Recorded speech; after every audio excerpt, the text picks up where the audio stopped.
welcome to Board Game Basics, episode number 18.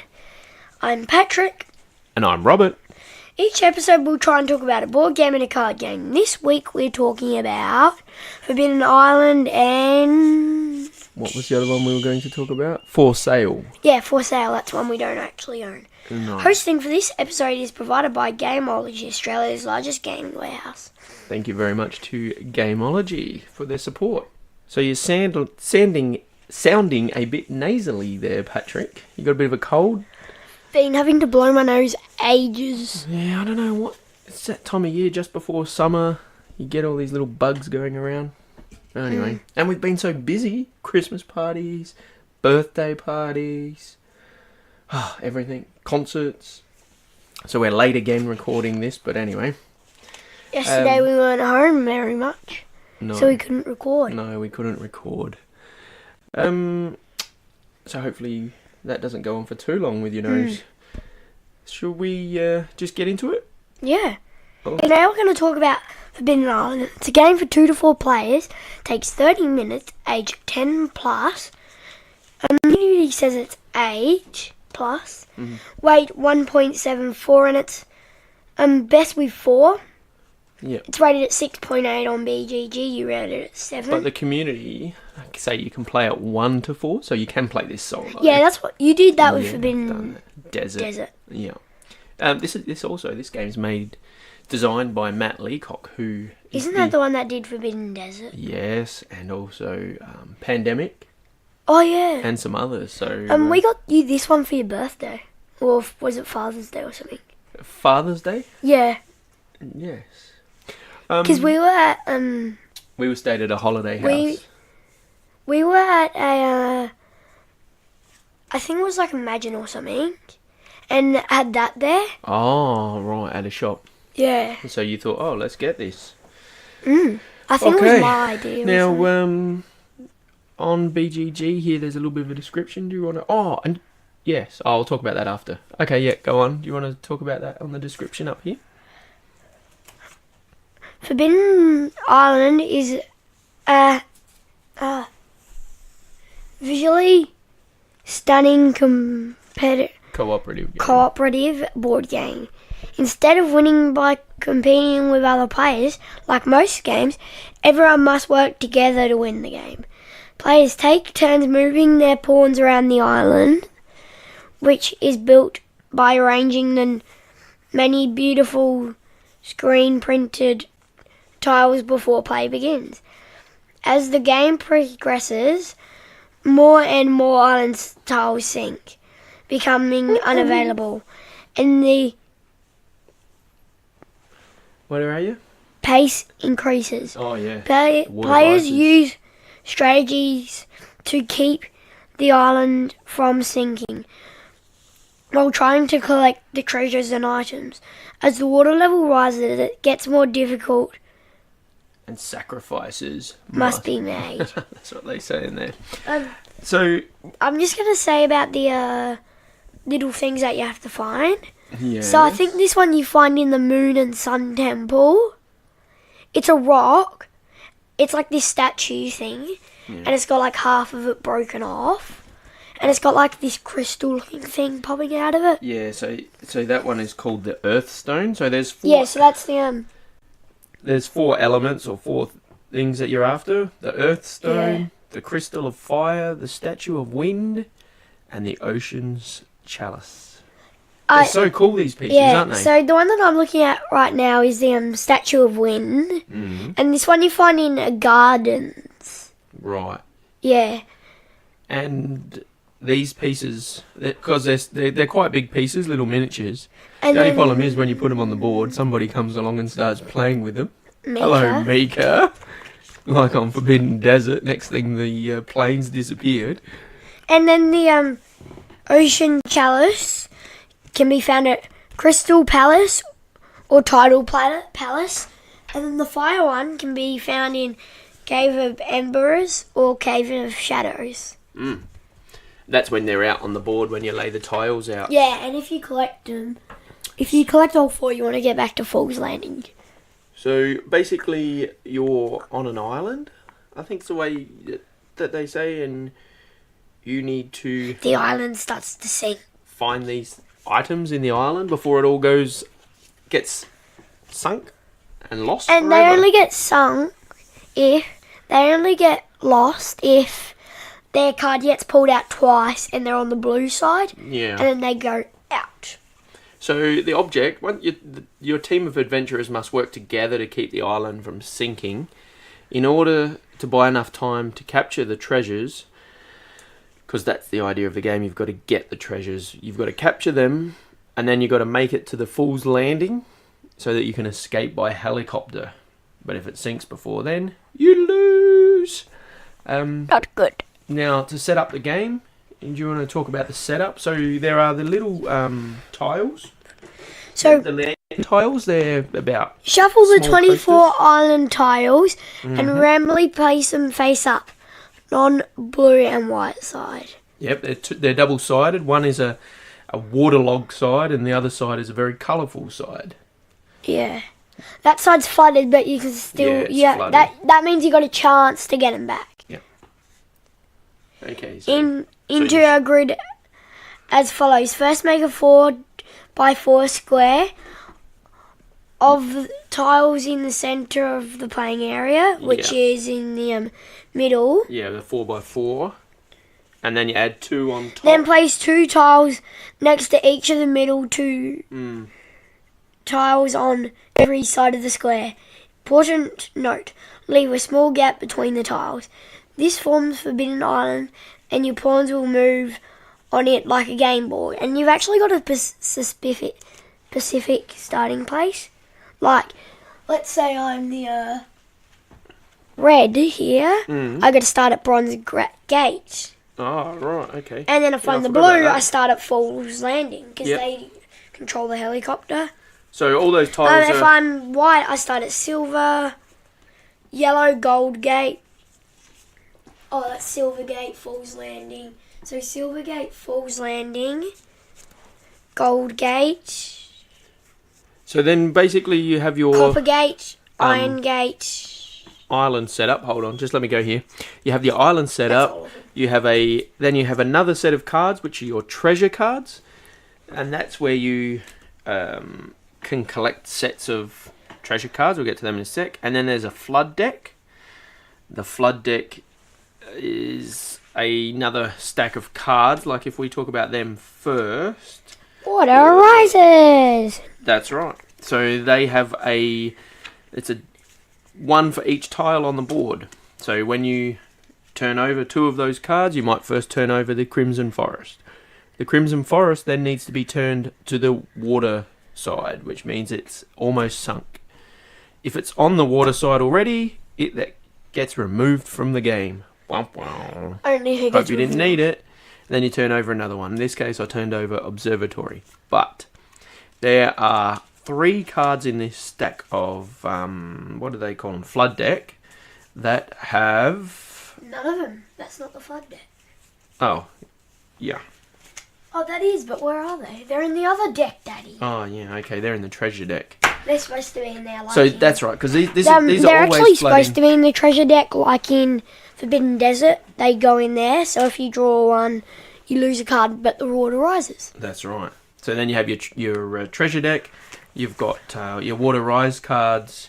You have your little symbol cards to match those icons. So your chalice, your firestone, all those things. You have 3 water rise cards. You have a helicopter lift, sandbag card, which they help you to remove to stop the water and stop it from flooding, and your helicopter to get the heck off the island.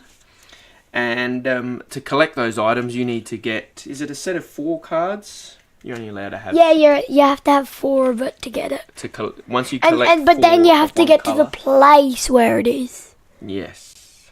So... Okay, so we've placed out the things. We've divided the cards into their 3 stacks. Each person then gets an adventurer card. Do you want to maybe read them out? What they are? You don't have to read their actions, but just... Messenger. There's a messenger. Give treasure cards to players anywhere on the island for 1 action. That's cool. 1 action per card, which is they have these special abilities. navigator. Move another player up to 2 adjacent tiles for 1 action. Mm-hmm. Explorer.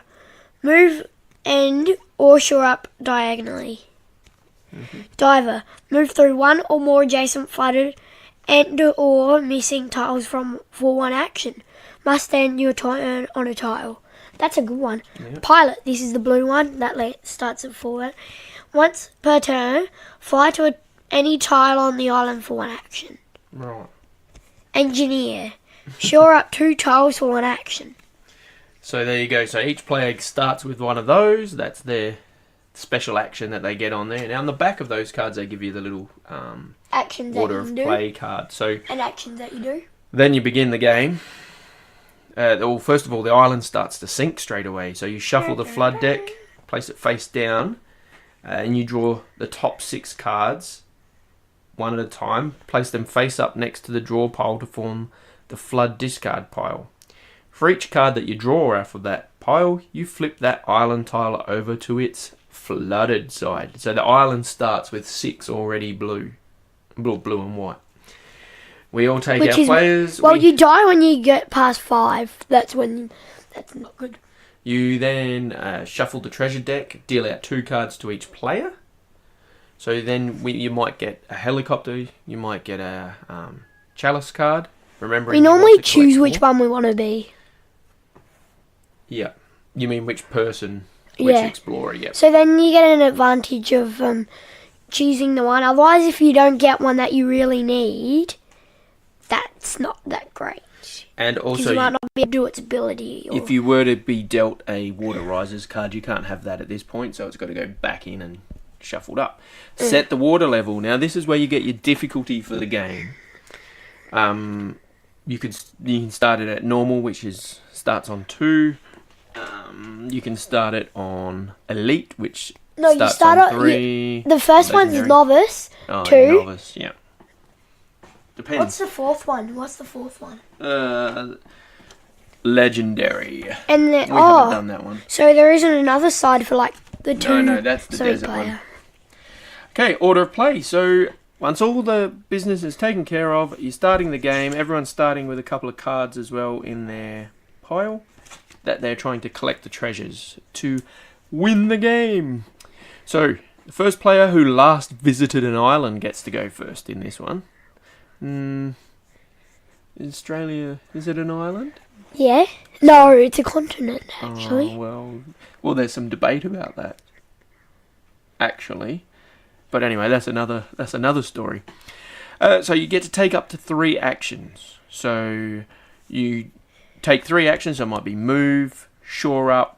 Also, pretty much every time you or Mummy goes to an island, we have to go. Yeah, that's right. So it doesn't really matter. That doesn't work. After you've taken your 3 actions, if that actually happens, if everyone's been to an island, we just let you go first. If there's 2 people that went to an island, you just let we normally do youngest player goes first. Yes. If that happens. If Mika's with us as well playing. Sorry, hold on. And then it gets annoying having to work out everyone's age. Order play. So take 3 actions, up to 3 actions. You don't have to take 3. Discard 2. Draw 2 treasure cards, but you're only allowed to have 5 of them in your hand at the end of that section. So you have to chuck some out. Remembering you're trying to collect 4. And then you draw your flood cards, which is equal to your water level. So if you begin the game on novice or normal, you're just taking 2 at the start. But then when you get your first water rise card, it goes up. Now your actions. You can move, so that's adjacent, not diagonally. You can shore up the tile you're on or adjacent tiles. You can give a treasure card if on the same tile. So if I'm on the same tile as you, I can give you a red firestone cards because you might have 3, so it's easier for me to give it to you. Which I actually find good. Yeah, we use that a lot, don't we? Yeah, because like someone could be closer to it. Yeah. And then like they're gonna go there on their next action, and you have like they plan the next action based on what you give them. That's right. Like if you give them what they need, that's why this they game can go collect it's it. easy enough to play solo because you can just plan what you're doing. I find this one easier than Forbidden Desert. Right. What's the other thing? Oh, capture a treasure. So if you've got 4 matching cards, you then go to that tile, like you were saying, and claim the first one. Claim it's your capture, red... it says. Capture. Oh, capture it then. Yes, sir. Okay, so... the ocean statue thingy yeah. actually looks like a bird bath. Right, okay. Except with like squid tentacles and like fish scales around it. Now, the water rise cards... so there's 3 of those in the deck, and whenever you draw one, you've got to immediately move the water level marker up to cover the next mark I actually on the meter. On the card it has, on the cards on the water risers, and if I look at the meter, the water meter, Yeah. if you look at them, they do the exact same thing. Like it goes from lighter, darker, darker, darkest. See, that's funny. I've never looked at that. No, but also it doesn't actually do all like the 2, then the 3, then the 4, then the 5. It actually goes like the 2 for the shallowest, 3 for the next, and then 4, and then the 5 title is in 5. in big one. In the 5 there, in the darkness of 5. On the top. Now, just to finish off the water rise, so you move the water level up 1 tick mark, you shuffle the flood discard pile and place it on top of the flood draw pile. So that means you've got your flood water rise card back in there. No, water rise card doesn't go in the flood deck. No, sorry. What it means is that if they've just been flooded, they can be flooded again. Yep. Yeah, good call, sorry. So if you've just turned over the bronze gate and then you've got a water rise card, now I've got to shuffle the bronze gate back in, and it's possible that it comes out next. Like Pandemic. You know, in Pandemic, when you Get an epidemic? Yeah, that's right. Pandemic, epidemic sort of rhymes. And then you discard the water rise card to the treasure discard pile. That's right. That's Which gets annoying always drawing an epidemic or a in Pandemic. Yeah, or a water rises or a storm picks up. Yes. Because it makes the things game worse. Yeah, that's right. Okay, so it's a pretty simple game. Like, you wouldn't classify this as a real hard game to play or anything, would you? You enjoy it? At the start, to learn it, it gets a bit complicated learning it because you're like, how does that work if I've got to do that? And how does that work with that? How does that apply? It's like, how does that work? And then I don't get it because if that works like that and then that gets applied with it, it's like, that just gets a bit more complicated. Right. Yeah, it does. That's the most complicated bit of the Once you've game. got the system in your mind, it's so easy. But the most complicated bit of the game is the start. Yeah, getting it worked out. So also, when you draw the flood, when the flood draw pile runs out, you immediately shuffle it and stack the cards to form a new stack. That means every card would have gotten water on it. That's right. Which you do not want. Well, not really. But if you have gotten through all that, I wonder how you didn't find the water rise card. Anyway, the game end, you've got to get to Fool's Landing. Once you've collected all your 4 treasures, everyone has to be on the Fool's Landing tile. Unless Fool's Landing is sunk, then you lose. Well, you don't let it sink, do you? Well, it can accidentally. Then one player must discard the helicopter lift card to lift your team off the Forbidden Island for the win. Note, this is what it says at the bottom here. You may win if Fool's Landing is flooded. Oh. Don't know how that works. You may win if Fool's Landing is probably flooded. the helicopter person, because they can fly anywhere. Yeah. They just fly you away. Well, that's true. Maybe. Yeah, maybe you don't have to be on Fool's Landing to win.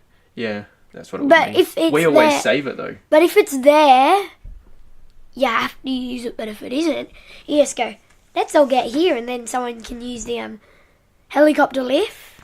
So as a group, the 4 ways to lose the game are both the temples, caves, palaces, or garden tiles sink before you collect their treasure. That means you lose the treasure. If the Fool's Landing tile sinks... Yeah, because if it's flooded, that's what it's saying. If the Fool's Landing is flooded, not sunk. That's why we always... So if the Fool's Landing tile sinks, you're out of the game. If any player is on an island tile that sinks and there is no adjacent tile to swim to, you ain't gonna make it. And the other way you lose is if the water level reaches the skull and crossbows at the top of, above number 5. That's above the water level. Well, I was actually counting each one. Like, from novice there's 9, then normal there's 8, then from, what's the next one? Hard or something? Yeah. Is 7, then it's 6. Remember the first couple of times we played this with our friends, we're like, these are just doom and gloom. We are never going to win these games. And then we started to get the hang of it. Yeah. But it felt like we're just never going to win. I think we won this one before we won the other one. The desert one, we definitely didn't win. I've won it on my own easier. Yeah, I saw you play that with one. Mika, I think. So this is a fun You game. always need the water carrier. Easy. Yeah, well, we won't go into that one. We'll confuse everyone. What do you have to say about this game? I think it's a pretty good game. What do you think about it comes in a tin? I actually find that really good because you drop it. Like if you drop it from anywhere, Yeah, it doesn't break. it doesn't break, but it might leave a dent.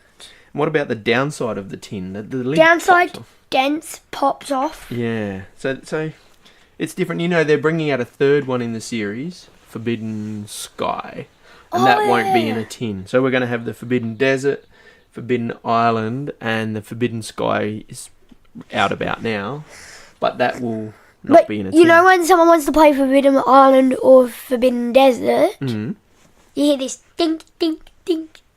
It's the metal. Oh, the metal tin. So anyway, I think it's a so fun family what game. do you want to rate it at? Yeah, I'll probably rate it as a 7. As a first cooperative game in Flashpoint. I'd definitely rate this one more than Forbidden Desert. Would you? I rate it Yeah. the other way around, so there I you would go. rate it a 7 or 8. I'm thinking of giving this to my A 7. boss for the Christmas holidays to play with, Uh. so they can borrow it and have a bit of fun. This one's much better than the Forbidden Desert Okay. because there's an extra way to die. Anything else you want to add on Forbidden Island? No. Apart from give it a try? Give it a try, yeah.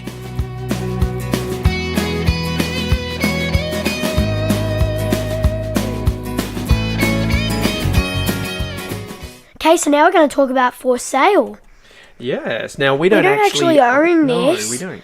But Our it's- friend does. Yeah. And so we've played it quite a few times. So it's rated at 7.2. It's for 3 to 6 players. Takes 30 minutes. A simple Age game. at 10 plus. Community age Mhm. plus. Wait, 1.3. 1.28. Yeah, rounded up to 1.3. They say it's best at 5. I In the community? Haven't we played that with 5? Yeah, I think so. Did you say what year? 97. 1997. So on BGG, it's ranked overall. They rank all the games in an order. We should actually read that out when we talk about the games. But so currently, For Sale, which is 20 years old, is ranked overall at 258. That's pretty cool. How many games do they talk about? Oh, thousands. So So that's pretty cool, and it's that's for actually family. pretty high rank then. The rank for a Because if family. you think about how many it would be, Yeah, no, that's it's good. actually a pretty high rate. It is. And the rank for a family game, it's ranked at number 40. So How many would they shows it's do pretty for a good. family game? I don't know. We'll have to. Probably about That's your research for the week. probably Eh? as thousands as well. We need to look at the top 100 games and see how many. That's of them actually we've played. a really good rating for that as well. What do you think? We look at the top 100 games sometime and talk about how many of them we've played, like 5 And like the or top whatever. 100 family ones or stuff. Okay, you want to give a bit of a description here? Description: For Sale is a quick, fun game normally about buying and selling real estate. During the game, two The game's 2 distinct phases. players first bid for several buildings. Then, after all buildings have been bought, sell the buildings for greatest profit possible. That's not Monopoly. I hear people thinking, buying, selling buildings, Monopoly. No, it's not. It's not Monopoly. You don't sell in Monopoly. Well, you do when you're going Sometimes. broke. You have to normally. The original edition of this game, Ravensburger FX Schmidt edition in 97-98 has slightly different rules than the later English ones, and it only has 20 buildings instead of 30. But the one we play has 30 buildings in that. What else does it say here on BGG? The 2009 edition uses the Uber Play art for the faces of the property cards, while replacing most other art. The rules are the same, with the exception of the rounding rule, which, when we round, it says rounding rule here. The rounding rule preferred by the designer, Stefan Dora, is that players get back half of their bid rounded down, not up. I actually like that rule. We always heard that one. Yeah, so... I actually like that rule, because otherwise, you spend all your money and you get You get a one that's worth 1. So the cards range from 1 to 30. So every building, so there's 30 cards that are the first stage of the game. Yep, so the cardboard Space Station is the dummy. 30. So the Space Station might be the top one, isn't it? Yeah, that's 30, and then Cardboard Box is 1. Cardboard Box. So, and then you've got the range of buildings in between Cardboard Box and the Space Station. Yeah. And they all have a different number. So the game starts... how does it work? You can actually get a fairly big amount for one that's got 1 on it. Yeah, well, Normally get to you would that. think that you'd get you get nothing for that, but you get First of all, explain how the cards come out on the table. So you use the deck with the... So cards. how many players would you think you would have? Oh, yeah, so it So depends just say on a that. number of players, Yeah, 5. So 5. So if you have 5, you draw the top 5 cards of the building. The building deck. And then you do that. Oh, well, first, let's just play through a round. You do that till all cards have been gone. Yeah, through the 30 cards. But let's just say, first round, you flip over 5 cards. Number 3 might come out, number 20, 17, 30, and we normally get... 6. We don't get 30. I remember saying that a good thing to do is not play your 30 in the first round. Spend your 30 in the first round of the selling. That's right. So you all start with Unless there's some 15 money. now. Do you remember how much money we started with? You start with 10 of the normal ones, and then 4 of the 2s. Okay. 2 of the 2s. So each person starts with a little pile of money. We then go to the next player after the dealer, and we say, okay, how much do I want any of these cards? You could say, I'll pay... First of all, do you want to bid on any If of the them? first person will normally bid. The first person normally go, I'm going to bid 2 coins. Put in 2 coins into the middle. It's sort of a waste. The next person then has to beat that bid, or if they choose not to bid, they take the lowest card on the rack. So if all the cards were 6, 7, 8, 9, 10, you might pay nothing and take the 6 card. I like being the last person, then I get the highest one. The highest one for nothing if everyone else is taken. So the first player will always put a bid in, because if everyone else folds, they get the best card. But the next person might bid 4, so then the red goes around poker style. It's actually best bidding an even number, otherwise you lose. Yeah, because of the rounding down system. We'll get to that. So you bid 5. Let's say we're just playing each other with Mum. Alright, I'll do 6. Yeah. Okay. So then I go, I've put in 4 already. I don't want 6. this. Mum took the lowest card. I'll take the next lowest. She pulled out. She takes the lowest card. And then I have And then I take the next lowest card. And I haven't because I pull out. Now I get half of my money back. Yeah. So if I was willing to bet 4 or bid 4, I get 2 of those back. But then if I didn't bid and I get the highest card because you chose to take the next one. So then we've gone through that round. All the cards have gone to people who paid. You didn't know if I wanted to put money in or not. No, you don't know what the next person's going to do, and it's that push your luck. How far do I want to push it to get that space station? Or am I going to be stuck with that cardboard box or the dunny or whatever you're normally stuck with the cardboard. At one point you went broke, so you had to you literally just not even when it was your go. Literally first you would have to take the lowest one. Yeah, once you got no money, you just got to take the lowest card and everyone else You is literally happy. go first and just take the lowest card. Yeah. Because you sort of have to. So then once you've gone through all of those 30 cards, numbers 1 to 30 will be out and about for people to use.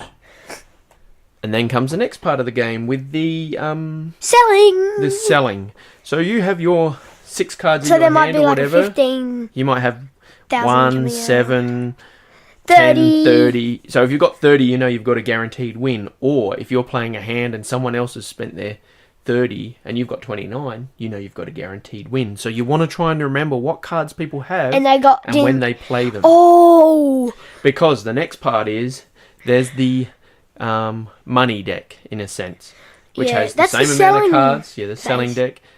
How does it go? You get 6. If there's 5 players, 5 cards get put out. Alright, so everyone chooses a card. No, hold on. They get No, you choose it yourself. No, but if you don't choose a sale card. You choose a card from your hand. Oh yeah, but we haven't said what's then out on the table put that yet. face. So say there might be like a 0, a 15. So they range. The 30 card deck of selling cards ranges 0 from to 15. 0. There's 2 zeros, 1 15 or No, 2 there's 15, 14s, 6, 7. That ranges all of the dollar values in between. So there's 6 on the table. Or 5 on the table if you're playing 5 player, and they could be a 0, a 15, a 6, and a 7, and you go, ooh, That's 4. which card do I want to spend And out of there's a my 40. hand? If I put And there's let's just say there's also a 3 in there because you said 5. So every player picks their card out of their hand, puts it face down on the table. I might choose the space station. So you want to get I that get the, 15 guaranteed. No one can. So you It's spend your guaranteed. 30. Yeah. So then everyone flips over their card. So And you take I get the 15 because I got the highest. And let's say someone got a 29, they take the next highest. But that would be wasted your 29 because you don't get the top. Yeah, that'll value be card. something. You want to save it for another time, or you might Like say, when the next 15 comes I want to out, save guaranteed. all my cards for later. I'm going to use my lowest card now because I'm going the worst card out there sometimes might be $6 million. So $12 $6,000. sometimes. So you go, well, Could be 12 if there's 3 players. yeah, I'm best to put out my lowest card. I'm guaranteed to get 6. That's what I like about the box because you get heaps just from a 1 on it. Anyway, and then you go through. Because all I the remember when hands. I had the box, I made like 6,000 from it. Did you? Yeah. Yeah. So that's a good profit. Yep. Turning a cardboard box into $6,000. And that's basically what you're trying to do. Turn your rubbish into gold, and make sure your gold stays gold. Trash into gold. Once you've got all that, you'll have then the equal amount of money cards. Now you will have given up your building, but you'll have your money card. You tally up all the money cards that you how have. you Hold win on. is having the most money. Yep, you tally up all your money value and your little coins that you might have left over from. I like the start. keeping my coins and getting as much money as I can. Yeah, depends on if you're getting good cards in the bidding system. Yeah, like if you spend 6, you still get a good amount of coins. And then that's the game. It's so quick. It's like 15 minutes. Oh, damn, I lost. Oh, well, let's play again. And Takes go 30 through. minutes just to play like 2 Couple of games. games. What do you think of this one? I actually really like it. I've only ever played it once. We played a couple of games, though. Yeah, Sitting by the pool, the cards weren't blowing away. no. On a table that had gaps in it. So on the BGG, it's rated I actually- 7.2. What do you reckon? Well, what do you rate it as well? Cause Well, if I'm rating it as a game that I can just pull out to play with anyone, even people that don't like board games, I'd rate it as a good 8. you probably actually could because there's no learning you have to do with it. Nah, it's easy. It's just like pull it out, play, and you pick it up the second you get your cards or something. The artwork's cool, though. Oh, I love the artwork. I love the artwork on the cards. I mean, I'd actually rate it as 7.2 or 8. Somewhere in there because I think it's cool. The artwork's got good fun pictures on there. Well, as soon as you see that card, I'm like, you know what you got. Oh my god. You know it's a dummy, or you know. The second I see the cards come out, I'm like, those look so cool. Yeah, it is good. So what I would rate it at is, what do you rate it at? To be cool? Yeah, like 7 to 8. I'd go with that. 8 to 9. Yeah, it's a good family game. Yeah. Easy, no learning. So both of these games we've talked about today are good, easy games. Not too much No learning. This And- one's easier than Forbidden Island though. Oh yeah, totally. This is Totally. way quicker than This is Forbidden. easy. 15 minutes compared to like an hour. Which one would you rather play? Yeah. Well, if I'm just after a quick, easy game, this one. But Forbidden Desert is a bit more challenging. You feel like you're making some good decisions. Although the decisions in For Sale actually are They really actually important. are the biggest decisions that you would make in this game. I just have never won it. Like, you make bigger decisions in For Sale than Forbidden Island. Yeah, individually you do, yeah. Okay. Anything else? Because Forbidden that we Island need to... is group. Yeah, it's a cooperative decision. game. Yeah, that's right. It's a group one. Yeah, so that's it about For Sale.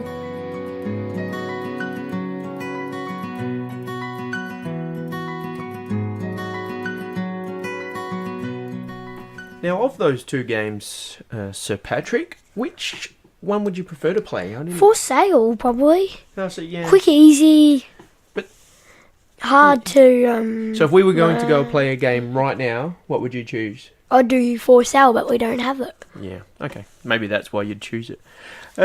What do you got in your hands there? It was our first Christmas card, and also For Sale we don't actually own, so we don't get to play it much. No, that's right. What have you got? Our first BGG Christmas card ever. I actually really like this one because they've got like this gold.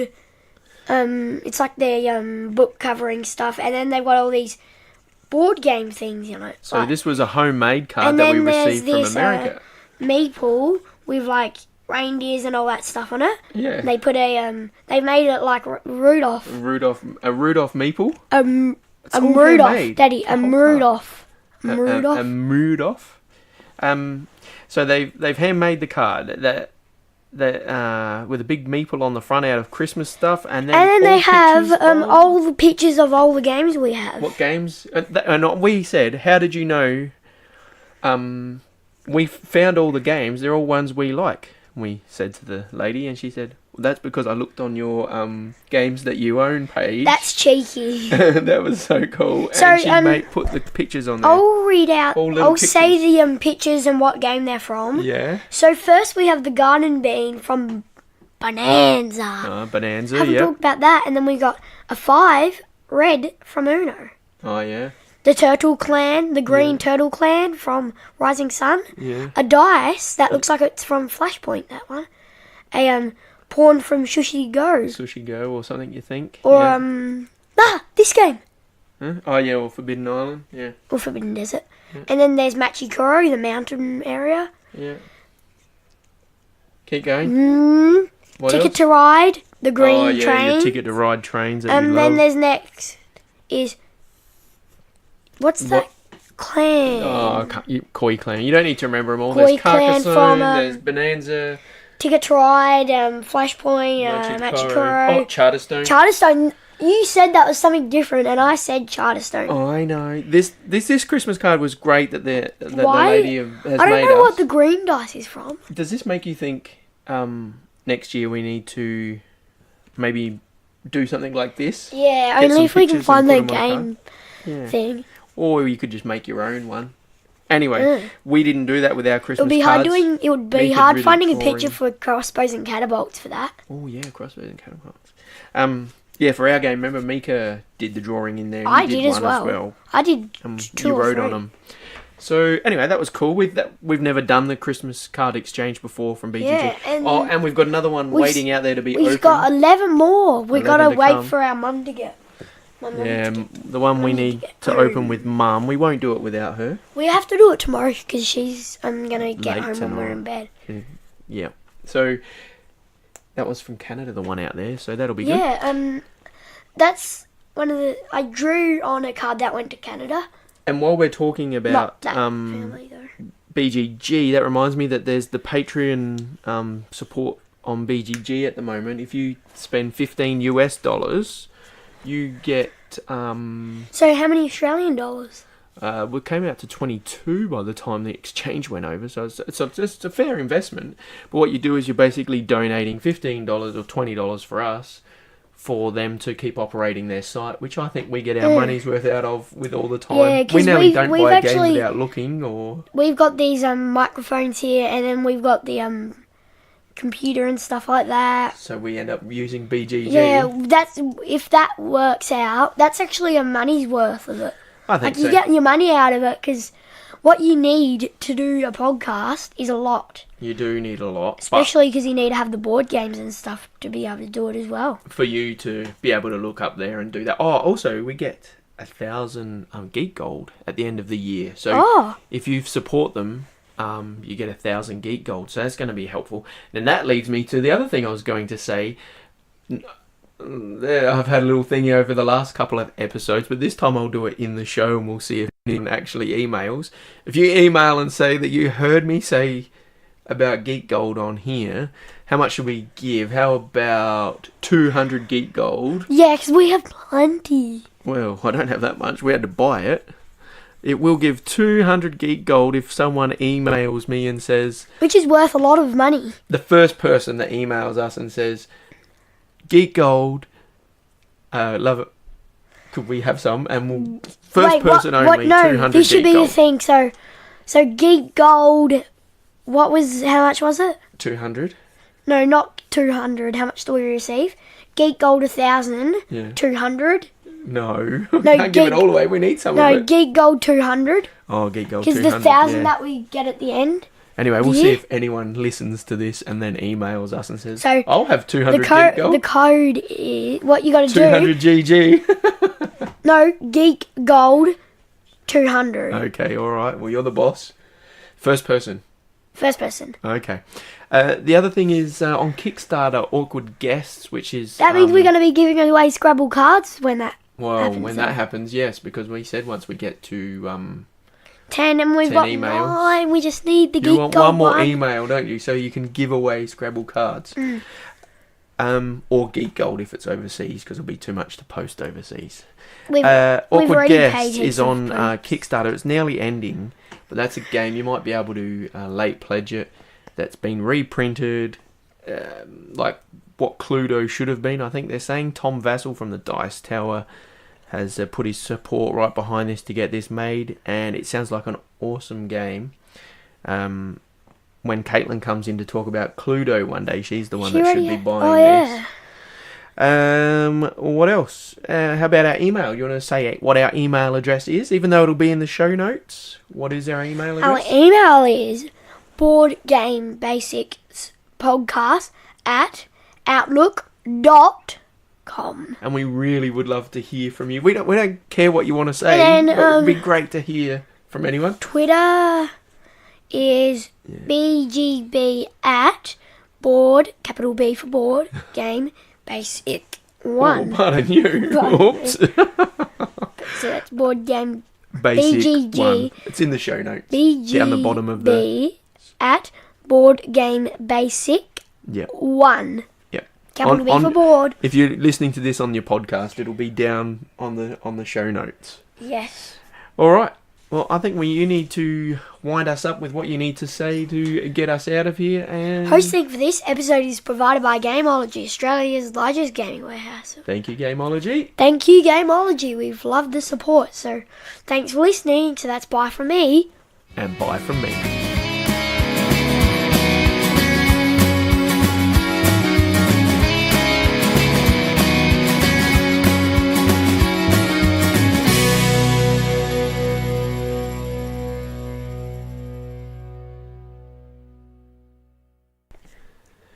Now, you know that Mika's really keen to join us on another episode. For And these games are sitting on your desk here. Bonanza. She wants to do Bonanza and Forbidden Desert. Because so- those ones that she's played, because she hasn't played Forbidden Island. No, but she really likes them, so I'm pretty sure she's going to join us to talk about them. Possibly the I very really next like episode. Bonanza. Yeah, I know. But that's a game she loves. Man, hopefully you're feeling better soon. Hopefully I you was going to don't ask you, what's get... that book you've been reading over there? Not the Minecraft one? The dragon one or something? What's that called? It's called Dragon in the Library, and there's Dragon in the Wait. Hey? Oh, you're going to grab it now. He has been stuck reading these books, and there's a whole series of them. Dragon in the Library. There's like 6 of them. These are the ones I've read. Because it says the ones that you would have read before. Oh. The Dragon in the Sock Drawer, which is the first one. I actually really like these books. The Dragon in the... Book 2, The Dragon in the Driveway. Oh, that's the one it was. Not Yeah, in the garage. in the garage. Because she sleeps in the garage. Oh. Book 3, The Dragon in the Library, which is this one. Oh. And Mika's reading. She can talk about that next time. Yeah. Alright, well, another busy week coming up, so it's good to just have this time to do a podcast. Get through to Christmas. Especially and play after games. a weeknight if you're busy and tired on the weekend. Yeah, I know. Alright, ready for Alright, so you do your joke. You're busting to tell me your joke already. What do you call a really old ant? Auntie? No, an antique. Oh, antique. What do you call a flea that lands on the moon? A flea that lands on the moon would be an astroflea? No, a lunatic.